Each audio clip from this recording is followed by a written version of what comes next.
Voz é meio, palavra é mensagem, sem a qual a voz fica sem sentido. O Grupo Imagem e Credibilidade e a Companhia da Voz se uniram para levar até você comunicação integrada, credibilidade da voz. Alexandre Jardim. Crises te preocupam?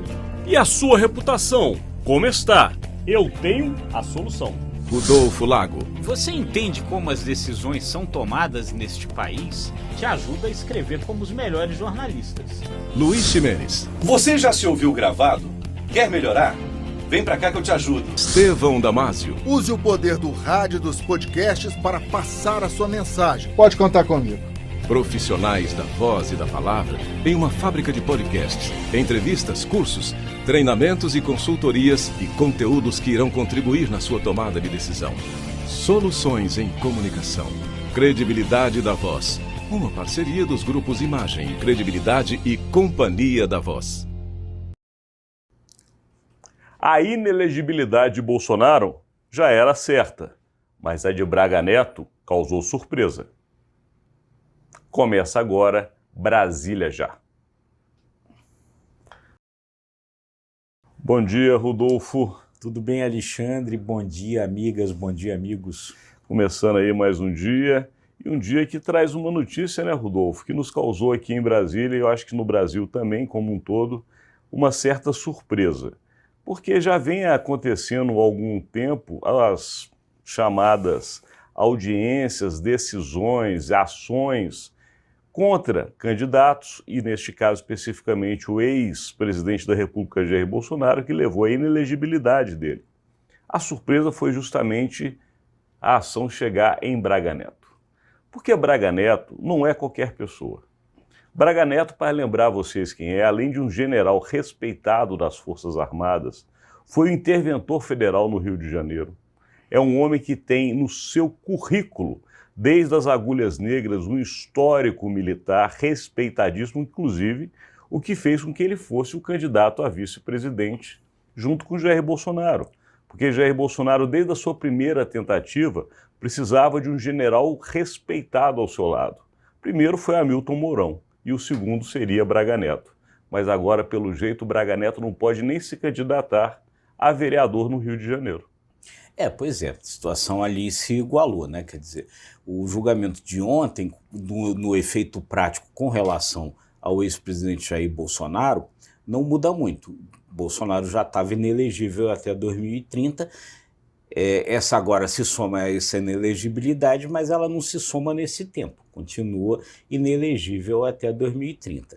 Agora, o Braga Neto, que foi o candidato a vice na chapa do Bolsonaro, não estava condenado. Ele, na primeira ação que condenou o Bolsonaro, que foi com relação àquela reunião com os embaixadores para contestar o sistema eleitoral, o TSE, naquele caso, absolveu o Braga Neto.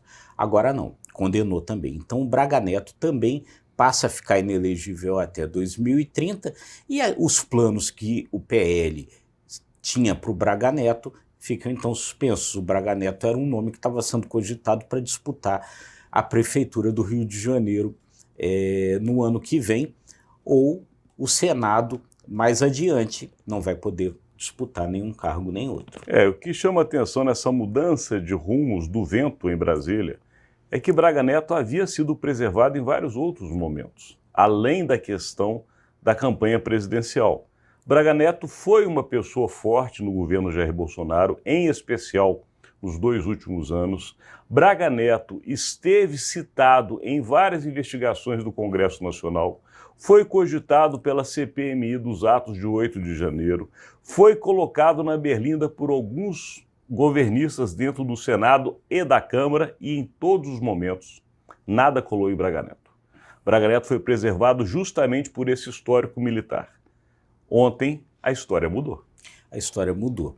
Quando votou, né, o presidente do Tribunal Superior Eleitoral, o ministro Alexandre de Moraes, ele mencionou isso diretamente, ao dizer o seguinte, que a justiça pode ser cega, né?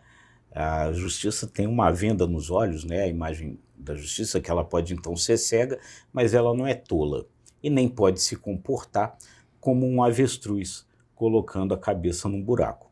Ou seja, O que a justiça viu, ela não pode fingir que não viu pelo grau, pela importância da pessoa, né, que está sendo julgada. O que a Justiça Eleitoral considerou?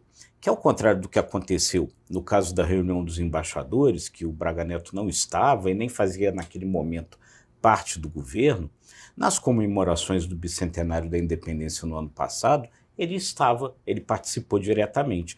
Aquilo aconteceu pouco menos de um mês antes das eleições, ou seja, se tinha caráter eleitoral, beneficiava a chapa da qual ele fazia parte. Ele esteve nos dois atos, em Brasília e no Rio de Janeiro. Ele fazia parte do comitê eleitoral do PL, ou seja, qualquer decisão eleitoral que fosse tomada, ele fazia parte. Ele é general respeitado, ou seja, tinha ascendência sobre as Forças Armadas se o tribunal considerava que as Forças Armadas estavam sendo usadas eleitoralmente. Ou seja, nesse caso, o TSE considerou que havia um benefício direto, claro, também para o Braga Neto, por isso também o condenou. Tanto que o ministro relator, o ministro Benedito Gonçalves, que no início tinha votado para aplicar só uma multa no Braga Neto, quando ele viu o voto dos demais ministros, ele reviu o próprio voto e condenou o Braga Neto também à inelegibilidade. Isso chama atenção por conta até da postura das Forças Armadas como um todo. Não é novidade em nenhum lugar do mundo que militares respeitados queiram ir para a carreira política. Recentemente, no próprio Estados Unidos, nós tivemos o general Colin Powell, respeitado, herói de guerra, que tentou ir para a política e não conseguiu.